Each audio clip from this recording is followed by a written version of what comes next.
Hello दोस्तों, the one जो कि साल 2022 में रिलीज हुई एक रशियन सर्वाइवल मूवी है। ये मूवी सच्ची घटना पर बनाई गई है, जब साल 1981 में हुई एक फ्लाइट दुर्घटनाग्रस्त हुई थी। ये दुर्घटना रूस की एरोफ्लोट नामक फ्लाइट 811 से जुड़ी है। हमेशा की तरह ये फ्लाइट सामान्य उड़ान भर रही थी और लैंडिंग से 30 मिनट पहले सोवियत वायु सेना के बमवर्षक विमान से टकरा जाती है और 5 किलोमीटर से भी अधिक की ऊंचाई से टुकड़े टुकड़े होकर जमीन पर गिरती है और इस दुर्घटना में सारे यात्री मारे जाते हैं। लेकिन चमत्कारी रूप से एक 20 वर्षीय छात्रा लारिसा बच जाती है। ये मूवी उसी सच्ची घटना पर आधारित है। तो चलिए दोस्तों, कहानी को शुरू करते हैं। कहानी की शुरुआत में हमें 20 साल की लारिसा को दिखाया जाता है, जो रूस की रहने वाली है, जो अपने पति वोलोडिया के साथ हनीमून से वापस आ रहे थे और दोनों वापस आने के लिए एरोफ्लोट फ्लाइट 811 में बैठते हैं।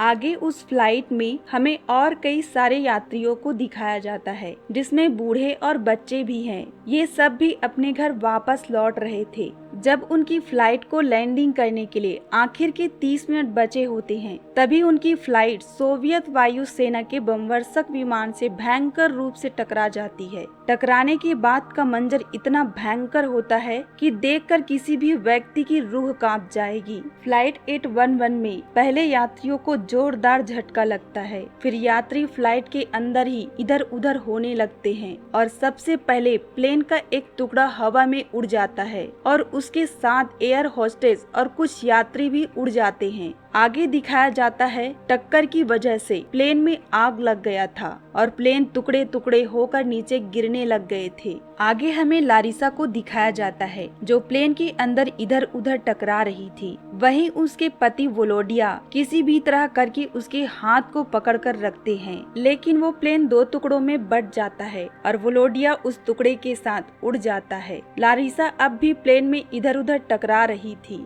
आगे लारिसा बहुत देर तक इधर उधर टकराने के बाद एक सीट में बैठती है और अपने आप को अच्छे से बांध लेती है। आगे वो प्लेन का टुकड़ा जंगल में गिरता है। उसके बाद मूवी में दुर्घटना के पहले के सीन को दिखाया जाता है, जिसमें लारिसा और वोलोडिया के बारे में दिखाया जाता है। दोनों रूस के एक साधारण फैमिली से रहने वाले थे और लारिसा और वोलोडिया एक दूसरे से बहुत प्यार करते हैं। कॉलेज के टाइम में ही वोलोडिया लारिसा को शादी के लिए प्रपोज करता है। लारिसा की फैमिली शादी के लिए मान जाते हैं, लेकिन वोलोडिया की माँ लारिसा को पसंद नहीं करती। फिर भी कुछ दिनों के बाद लारिसा और वोलोडिया शादी कर लेते हैं और अपनी फैमिली से अलग रहते हैं। शादी के बाद भी दोनों अपनी पढ़ाई जारी रखते हैं और वोलोडिया पढ़ाई के साथ साथ पार्ट टाइम काम भी करता है अपनी फैमिली चलाने के लिए, ताकि दोनों एक दूसरे के साथ खुश रहे। शादी के कुछ दिन बाद वोलोडिया हनीमून पैकेज लेता है। फिर आगे मूवी में दुर्घटना के सीन को दिखाया जाता है, जहां पर जंगल के बीच एक प्लेन के टुकड़े को दिखाया जाता है, जो पूरी तरह से कबाड़ हो चुका है। उसके अंदर लारिसा को दिखाया जाता है, जो जख्मी हालत में बेहोश पड़ी थी। आगे जैसे ही उसे होश आता है, वो दर्द से चिल्लाती है। असल में प्लेन का एक टुकड़ा उसके पैर में बहुत अंदर तक जा घुसा था। लारिसा दर्द से चिल्लाती है और उस प्लेन के टुकड़े को अपने पैर से बाहर निकालती है और कपड़े को फाड़कर अपने पैर में बांध लेती है। लारिसा को देर तक कुछ समझ में नहीं आता। वो बस इधर उधर देखकर अपने पति का नाम लेके चिल्लाते रहती है। लारिसा उतने बड़े जंगल में बिल्कुल अकेली थी। वो अपने पीछे वाले सीट में एक लेडी को देखती है। वो लेडी मर गई थी। उस लेडी को देखकर लारिसा डर से कांपने लगती है और दोबारा बेहोश हो जाती है। आगे के सीन में हमें एक मिलिट्री ऑफिसर को दिखाया जाता है। उसे इस घटना के खोजबीन का काम मिला था। वो अधिकारी एक लेडी को कहते हैं कि जितने भी यात्री इस प्लेन में बैठे थे, उन सभी के परिवार वालों को एक टेलीग्राम भेजो कि रोड एक्सीडेंट हुआ है। उस अधिकारी को प्लेन क्रैश को छुपाने के लिए ऊपर से ऑर्डर मिला था, इसलिए वो प्लेन क्रैश के दुर्घटना को एक रोड एक्सीडेंट बना रहा था। आगे हमें लारिसा की माँ को दिखाया जाता जाता है। उसके पास एक पोस्ट कार्ड आता है, उसमें लिखा था कि लारिसा का रोड एक्सीडेंट हुआ है। लारिसा की माँ पोस्ट कार्ड पढ़कर चौंक जाती है, क्योंकि लारिसा प्लेन से हनीमून पर गई थी। उसका रोड एक्सीडेंट कैसे हो सकता है। आगे के सीन में हमें एक चॉपर को दिखाया जाता है जो साइबेरिया के जंगल में रेस्क्यू का काम कर रहा था। उस चॉपर में मिलिट्री ऑफिसर, उसके 2 साथी और एक पायलट को दिखाया जाता है। आगे वो ऑफिसर अपने साथी ऑफिसर से कहता है कि जहाँ पर भी प्लेन का मलबा दिखे नक्शे में निशान बना देना, लेकिन लैंड मत करना, क्योंकि चाइना का बॉर्डर यहाँ से दूर नहीं है। आगे हमें लारिसा को दिखाया जाता है। वो चॉपर का आवाज सुनकर जग जाती है और वो एक खुले जगह में जाकर ऊपर चॉपर की तरफ इशारा कर चिल्लाने लगती है। चॉपर में बैठे ऑफिसर में से एक को लगता है कि नीचे कोई लड़की है, लेकिन ऑफिसर बात को टाल देता है कि प्लेन 5 किलोमीटर से भी अधिक की ऊंचाई से गिरा है। इतनी ऊंचाई से गिरने के बाद कोई नहीं बच सकता और वो लोग वहाँ से चले जाते हैं। आगे के सीन में हमें रेस्क्यू टीम को दिखाया जाता है जो यात्रियों के डेड बॉडी इकट्ठा कर रहे थे। उन्हें अब तक जितने यात्री मिले थे वो सब मर चुके थे।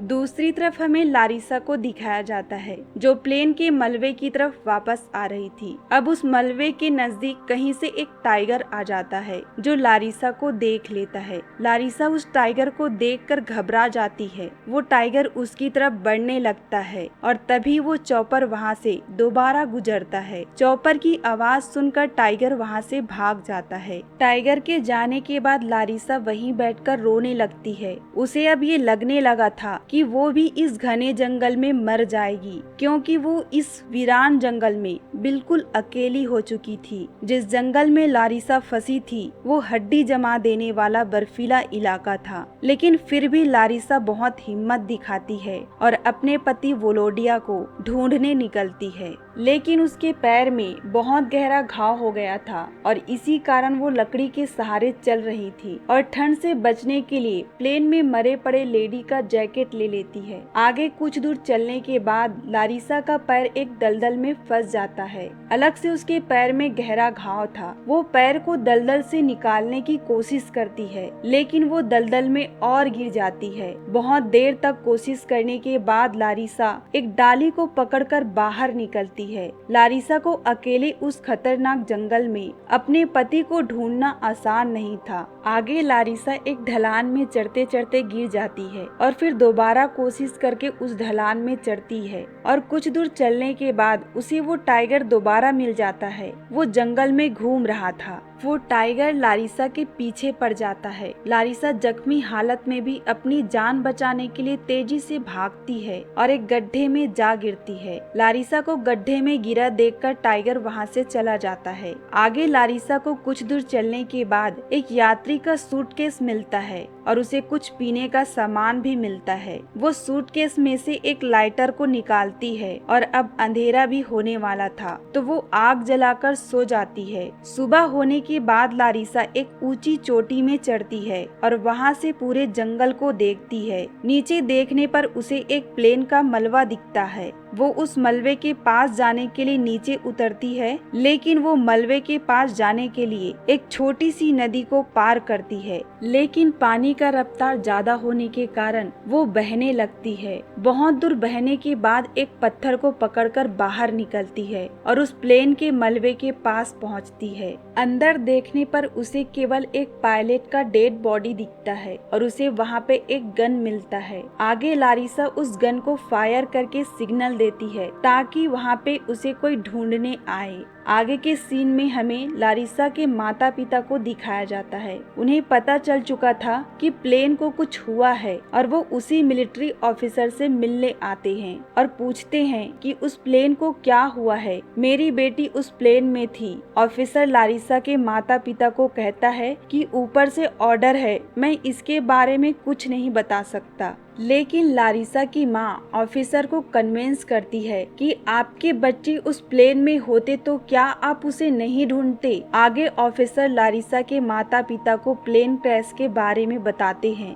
लारिसा की माँ ऑफिसर को रिक्वेस्ट करती है कि हो सकता है वो जिंदा हो, उसे ढूंढने की कोशिश करिए। आगे के सीन में हमें लारिसा को दिखाया जाता है जो ठंड के मारे कांप रही थी। उसे अकेले इस जंगल में भटकते 2 रात हो चुके थे। आगे लारिसा आग जलाने की कोशिश करती है लेकिन लाइटर नहीं जलता है। वो ठंड के मारे कांपने लगती है। ऊपर से उसके पैर में गहरा घाव है। लारिसा एक पॉलीथीन को अपने सर में डाल लेती है और वहीं जमीन में लेट जाती है। उसे ऊपर में एक बैग लटकते हुए दिखता है। वो बैग उसके पति का होता है। उस बैग के अंदर एक कॉपी था जिसमें लारिसा के बहुत सारे चित्र बने होते हैं। वो चित्र देखकर लारिसा रोने लगती है और कुछ देर बाद अपने पैर के घाव को साफ कर आगे बढ़ती है। आगे चलने पर लारिसा को उसके पति वोलोडिया मिल जाते हैं लेकिन वो मर चुके थे। लारिसा अपने पति को देखकर हेलुसिनेट करने लगती है और उसे लगता है कि उसके पति उसे बात कर रहे हैं, उसे हिम्मत दिला रहे हैं। वो अपने पति को गले लगाकर बात करते करते रोने लगती है और आंख बंद कर लेती है। आगे दूसरी तरफ हमें मिलिट्री ऑफिसर को दिखाया जाता है जो चॉपर में थे। वो नीचे उतरते हैं। लारिसा चॉपर का आवाज सुनकर आंख खोलती है और खुश होती है कि हम बच जाएंगे। लेकिन जब वो पीछे मुड़कर देखती है उसे एहसास होता है कि उसके पति मर चुके हैं। लारिसा चिल्ला चिल्ला कर रोने लगती है और ना चाहते हुए भी अपने पति को वहीं छोड़कर ऊपर आती है। दूसरी तरफ मिलिट्री वाले उस जगह को ढूंढ रहे थे। आगे लारिसा गन फायर करती है ताकि उन्हें सिग्नल दे सके। मिलिट्री वाले गन का आवाज सुनकर वहां पहुंचते हैं तो उन्हें लारिसा दिखती है। वो लारिसा को उसके घर वापस ले आते हैं। इस तरह थी लारिसा की साहस और दुख से भरी कहानी। अपने पति के साथ आई थी और घर वापस अकेले गई। लारिसा की कहानी हमें सिखाती है कि व्यक्ति को किसी भी परिस्थिति में हार नहीं मानना चाहिए, तब तक लड़ना चाहिए जब तक उसका कोई परिणाम न निकल जाए। लारिसा की कहानी आपको कैसी लगी दोस्तों, कमेंट करके बताएं। और आपको इस मूवी की कहानी पसंद आई हो तो ऐसी वीडियो देखने के लिए हमारे चैनल को सब्सक्राइब करें और वीडियो को लाइक करना ना भूलें।